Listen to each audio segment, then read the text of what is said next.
여러분 안녕하십니까? WMBC 뉴스투데이입니다.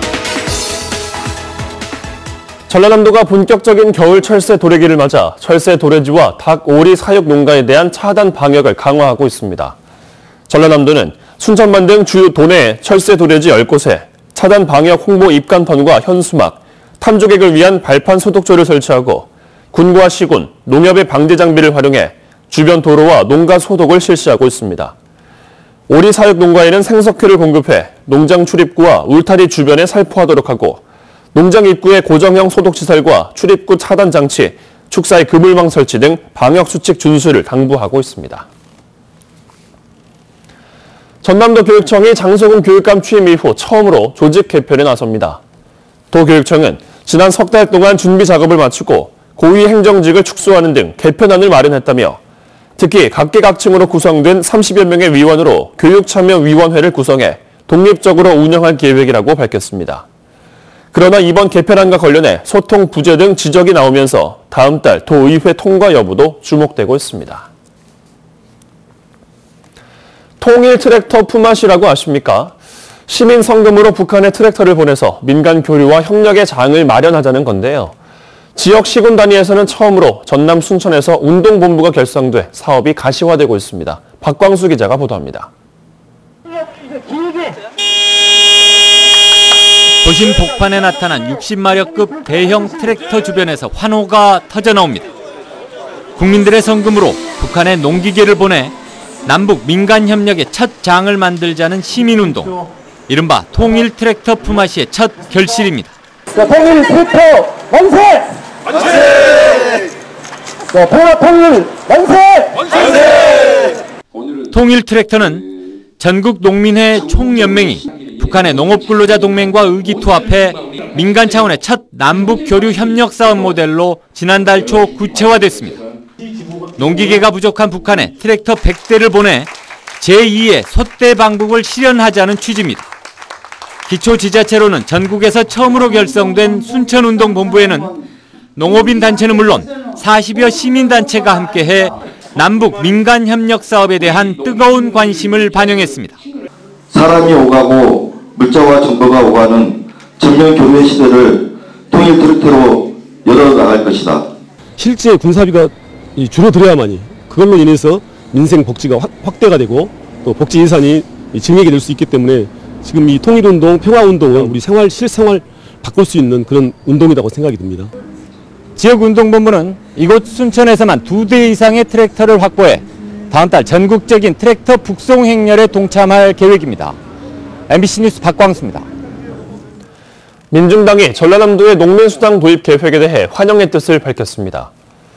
민중당 전남도당은 논평을 통해 최근 열린 토론회에서 농민수당의 필요성과 민생복지와 관련한 공감대가 형성됐다며 이를 위해 전라남도가 오는 2020년부터 농어민 수당을 도입하기로 하는 등 의미 있는 성과를 거뒀다고 강조했습니다. 전남도당은 또 그동안 제기된 의견들을 모아 농민단체들과 기본 방안을 정한 뒤 농민수당 정책을 위해 전남도와 협력해 나갈 계획입니다. 고흥군이 청년들이 직접 참여해 청년 정책을 발굴하고 청년 권익을 증진하기 위해 제1기 청년정책협의체를 운영합니다. 고흥군 청년정책협의체는 지역 청년들이 처해 있는 문제를 행정과 함께 고민해 청년 정책에 대한 다양한 의견을 제시하고 현실에 공감할 수 있는 맞춤형 시책을 제안하는 중추적인 역할을 하게 됩니다. 고흥군은 이를 위해 고흥군에 거주하는 만 19세 이상 48세 이하로 청년 정책에 관심이 많고 참여 의지가 높은 협의체 위원을 오는 28일까지 공개 모집합니다. 장시간 저임금 노동에 시달리고 있는 덤프트럭 운전자들의 실태 어제 보도해드린 바 있습니다.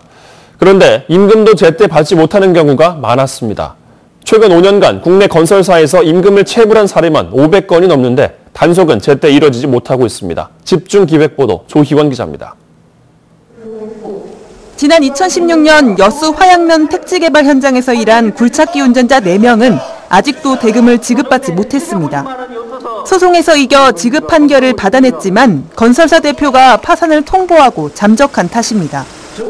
건설 현장에서 임금 체불이 종종 발생하자 정부는 지난 2013년 임금 체불을 근절하기 위해 건설기계 대여금 지급 보증 제도를 도입했습니다. 2015년 7월 임금 체불이 발생한 5년 만에 500건이 넘는 건설사 임금 체불 사례가 발생했습니다. 2015년 7월 임금 체불이 발생한 5년 만에 500건이 넘는 건설사 임금 체불 사례가 발생했습니다. 건설업체가 덤프트럭과 굴착기 등 건설기계 운전자와 계약을 맺을 때 의무적으로 보증에 가입해 임금을 체불할 경우 보증기관이 대신 임금을 지급하도록 한 겁니다. 하지만 현장에서는 유명무실한 제도입니다. 여수 지역의 한 공사 현장을 찾아가 봤습니다. 의무가 아니라며 잡아떼거나 담당자가 없다며 대답을 회피합니다. 이게 지금 원청 사이에서 저희가 확인만 하는 거지 저희가 법적으로 그런 일은 없지 않습니까? 이게 확인하고 지금 저 담당도 없고 하니까. 다른 곳도 마찬가지입니다. 취재진이 여수의 공사 현장 3곳을 돌아본 결과 보증서를 쓰고 일하는 운전자는 만날 수 없었습니다. 하지만 운전자들이 보증서를 써달라고 직접 요구하기는 어려운 상황입니다. 다 돼서 안 해준데 우리가 무슨지 우리가 와서 날마다 가지고 해주시오라는 그 건설사에서 귀찮으니까 그래도 보지 마라 그러면 우리는 나간다. 결국 보증제도 이행 여부를 관리 감독할 책임이 있는 지자체가 적극적으로 나서줘야 하는데 사실상 손을 놓고 있습니다. 현기도 너무 처분하는데 그게 현명한 안내가 될지 잘 모르겠습니다. 저는. 노동단체가 현장을 적발해 알려줘도 대부분 처분까지 이어지지는 않습니다.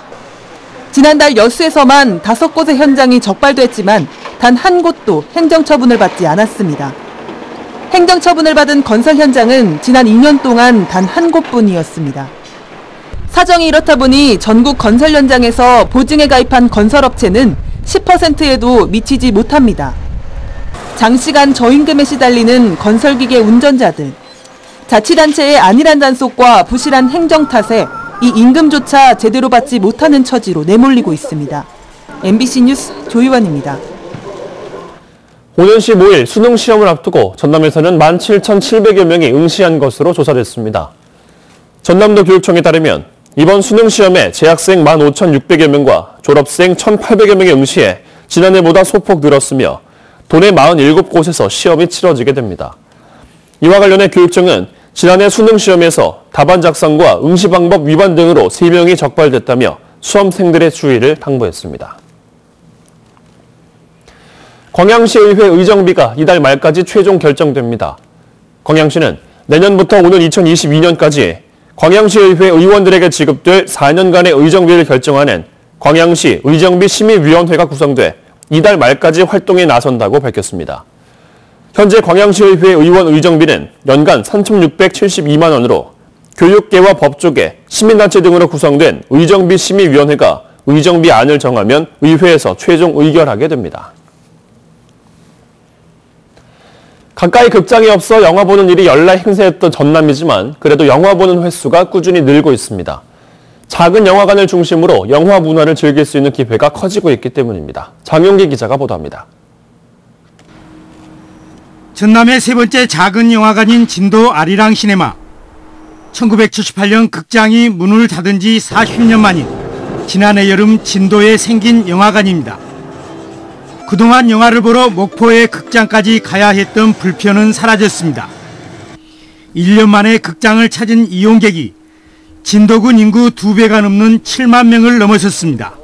시간이 있으면 가서 술이나 먹고 앉았고 딴 쓸데없는 얘기를 하고 농한기 돌아오면 그랬는데 그래도 농한기에 이런 좋은 극장이 생겼으니까 많이 우리가 하려고. 전라남도가 극장이 없는 곳에 작은 영화관을 만들기 시작한 것은 지난 2014년부터입니다. 장흥을 시작으로 고흥과 완도, 곡성, 화순동에 극장이 생겼고 다음 달 보성에 작은 영화관 7호점이 문을 열 예정입니다. 작은 영화관 명칭처럼 백석 안팎의 소규모지만 지역 문화생활에 크게 기여하고 있습니다. 한 사람이 1년 동안 극장 가는 일이 전국에서 가장 적은 전남이지만 꾸준히 영화 관람 횟수는 늘고 있습니다.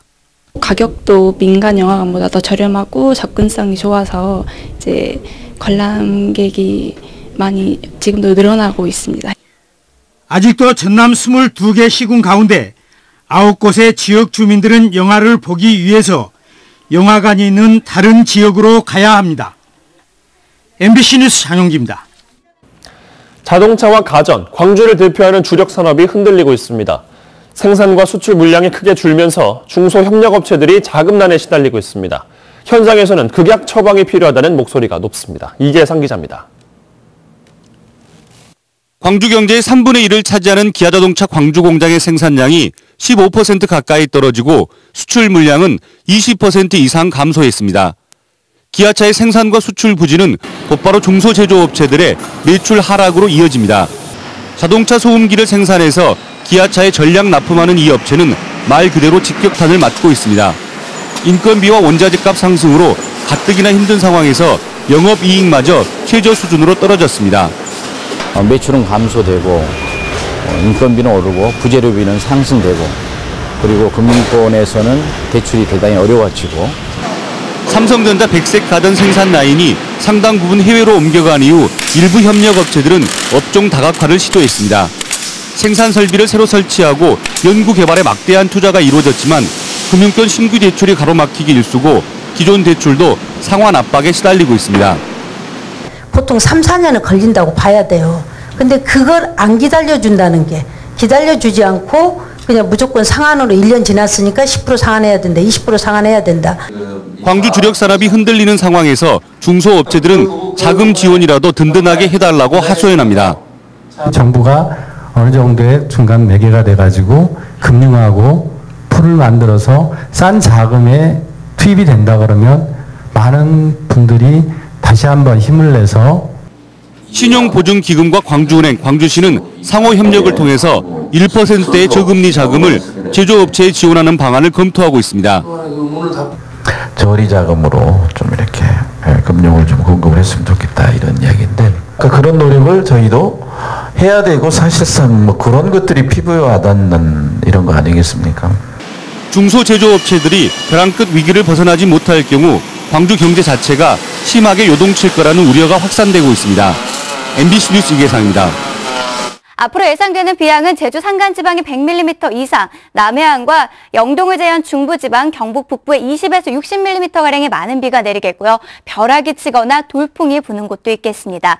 그 밖의 지역은 10에서 40mm가량의 비가 내리겠고요. 해안에서는 바람도 강하게 불겠습니다. 이미 흑산도에는 강풍주의보도 내려졌습니다.